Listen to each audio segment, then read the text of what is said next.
The evening began like any other in Diep and James's journey to rebuild their lives.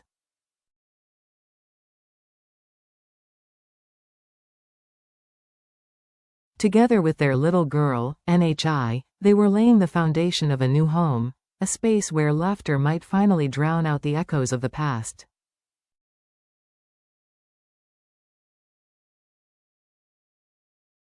But fate, in its cruel timing, had something else in store. From the shadows of memory, John, Diep's former lover, returned, fragile and broken, his presence sparking a storm that neither Diep nor James could easily contain.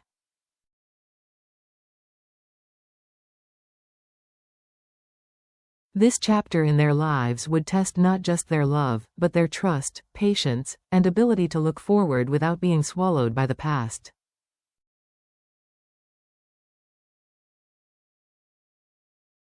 Building a dream home. The afternoon sun slanted across a quiet street as James's car rolled toward a tile shop.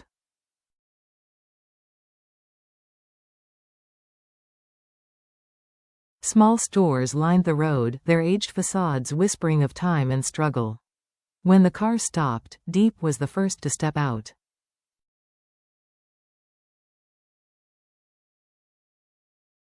Her eyes immediately caught the neat rows of tiles, each one gleaming in the late light.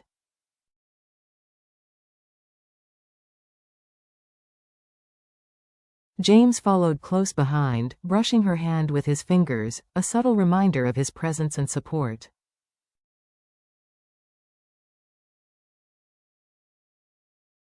Dark tiles will be easier to clean, Diep remarked, her voice filled with the quiet certainty of a mother thinking about her child.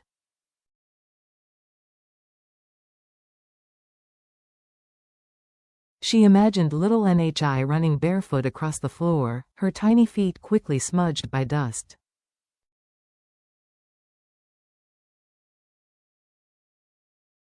This renovation was not just about aesthetics. It was about giving her daughter the safe, beautiful home she deserved.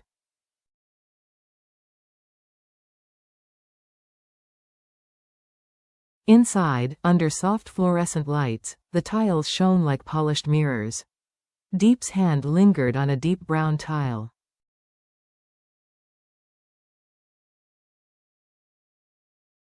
She imagined it already laid in their living room, Nye's laughter bouncing off the walls.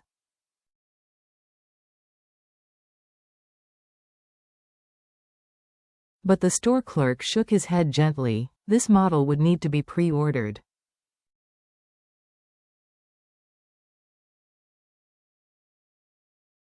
Her brows knit with frustration. Delays were the last thing she wanted. Yet James, steady as ever, leaned forward.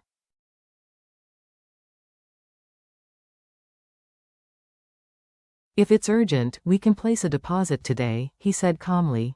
Their eyes met, just for a heartbeat too long.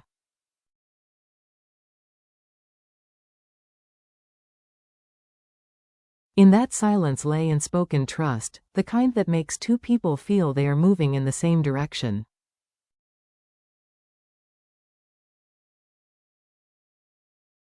When they left the store, the scent of cement still clung to the air. Diep exhaled, a long breath of hope.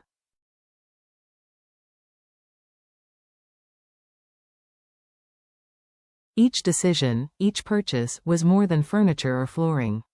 It was another step toward a foundation of love and stability for their daughter.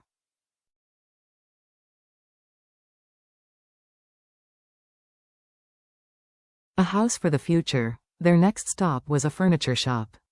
Warm light spilled across polished wooden floors.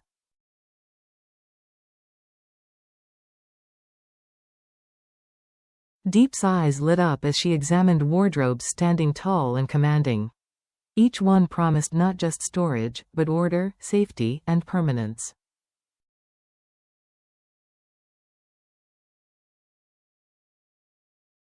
"Only 2 models?" Diep asked with skepticism. Her fingers brushed a flimsy, light-colored wardrobe.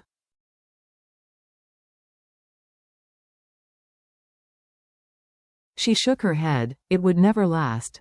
The clerk pointed to a sturdier piece. Faux wood, 9 meters tall, nearly 2 meters wide, at a price of $3.5 million.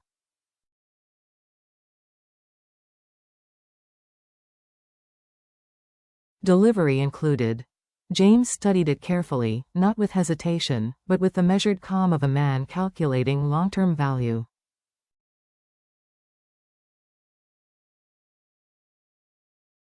Diep's imagination filled in the gaps, NHI opening the doors, tucking away her dresses, toys, and childhood secrets.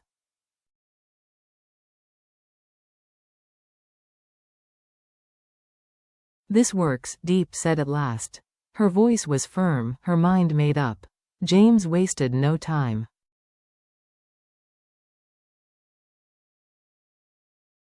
Payment made, receipt signed. The deal was sealed with the faint scent of polished wood in the air.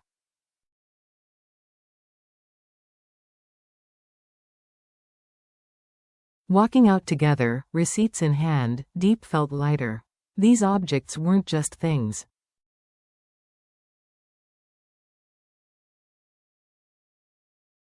They were anchors in a tapestry of love, weaving a promise of stability. The past returns.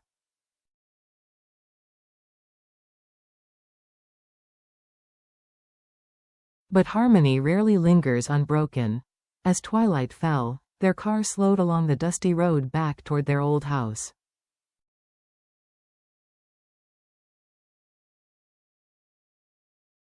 A lone figure stood ahead, familiar yet almost unrecognizable.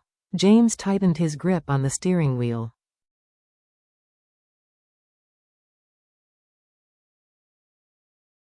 Diep's heart froze. It was John, once confident, now worn and fragile. His clothes hung loosely on his shoulders.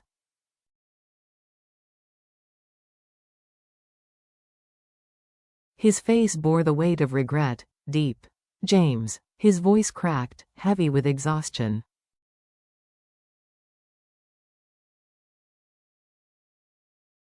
"I didn't expect to see you here." James's jaw clenched. His tone was sharp. "What are you doing here?"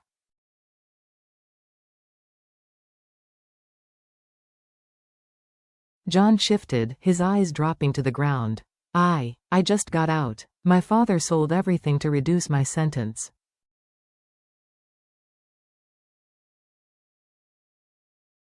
"The house is gone. My family, broken. I have nowhere to go." Memories flooded back for Diep.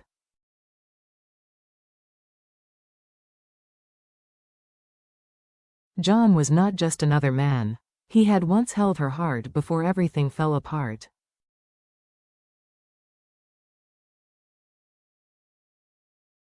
He asked softly, almost pleading, "If you'd let me, could I stay in the old house? I don't deserve anything, but I have nowhere else."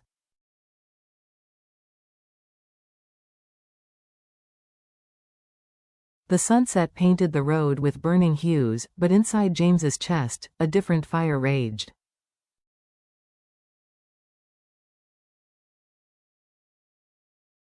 He turned toward Diep, his words edged with jealousy. "So, what do you think? Your ex-boyfriend, back again?"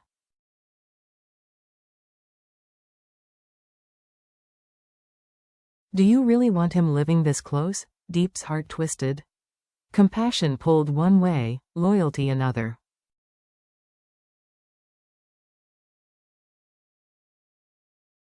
"If he's really changed," she said gently, "then maybe we should give him a chance."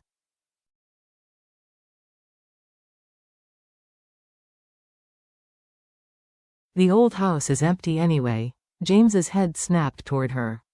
"A chance? After everything? Or is it because it's him?"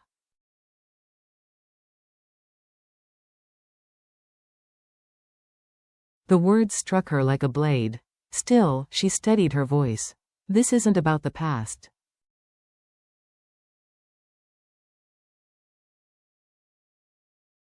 It's about mercy. About doing the right thing." The silence grew heavy.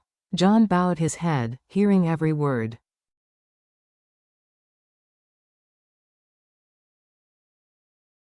Finally, James exhaled, sharp and bitter. "Fine. He can stay. But don't expect me to like it."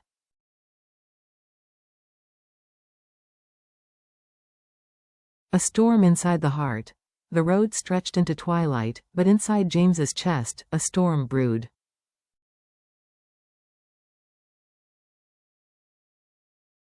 He was not only jealous, he was terrified. Terrified that John's presence might awaken feelings in Diep she had buried long ago.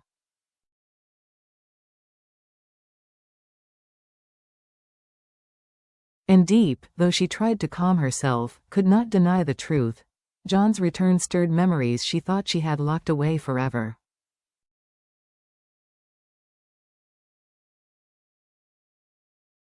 At the old house, its paint peeling and shutters crooked, the ghosts of Diep's past seemed to wait.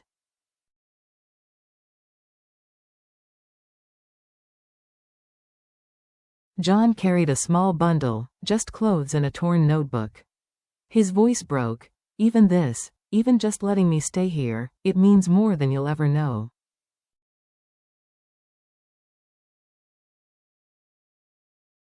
James bristled. You should be grateful to Diep. If it were up to me, you'd be on the street tonight.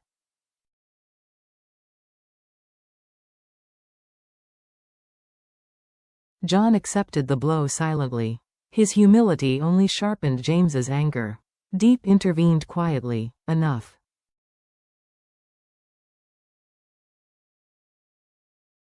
He's here now. Let's not make this harder. The breaking point. Later, in the dim living room, John whispered, I ruined everything.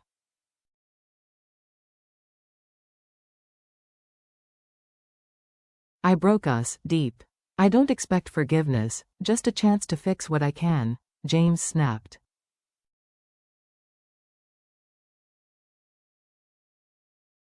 Fix what? You think you can just walk back into her life? His voice rose. I see the way he looks at you.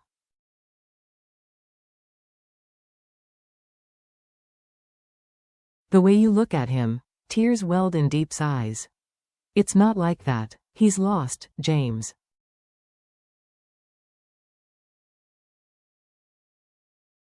He's asking for help, nothing more, but James's bitterness spilled over. Do you have any idea what it feels like to watch the man who once loved you step back into your life as if he still belongs?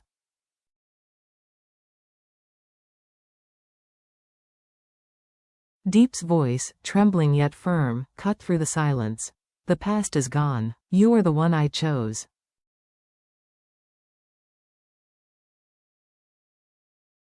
The one NHI calls father. Still, the ache in James's chest deepened. He loved her fiercely, but fear gnawed at him.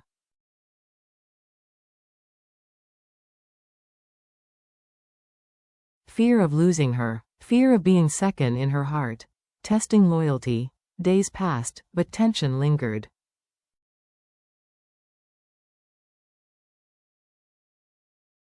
Each time Diep visited the old house to check on John, James's jealousy sharpened.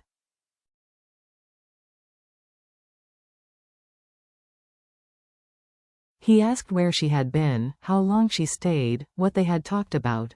Finally, one night, he confronted her outright.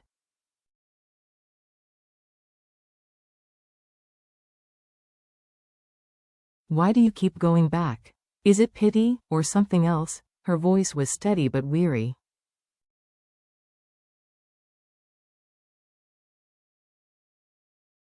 Because it's the right thing to do. Because he has no one else. Because if we turn our backs, what kind of people are we?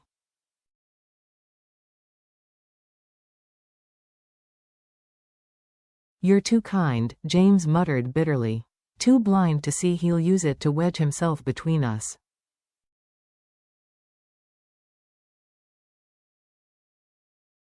She placed her hand gently on his arm. Listen to me. My heart belongs to you. Always.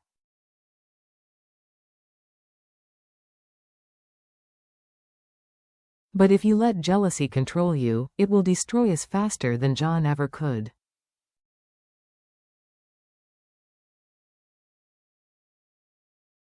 A hard realization. The following weekend, as they shopped for curtains and paint, James caught glimpses of Diep's laughter.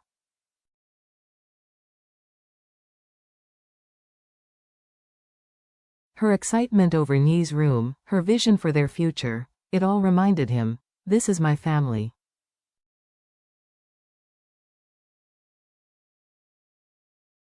This is my life. When they returned to the old house, John was there, quietly repairing windows and patching walls.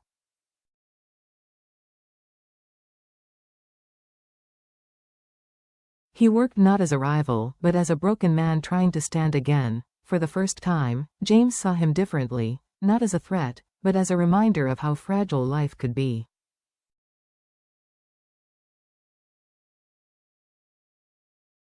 That night, on the way home, James reached for Diep's hand. His voice was soft. "I'm sorry, for doubting you, for letting jealousy take over."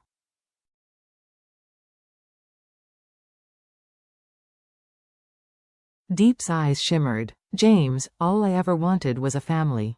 Don't let fear take that away."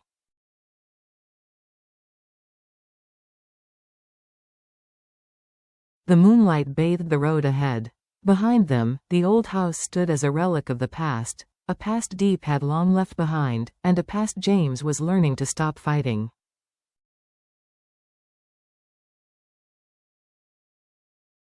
Love, he realized, wasn't about erasing history. It was about choosing the present, again and again.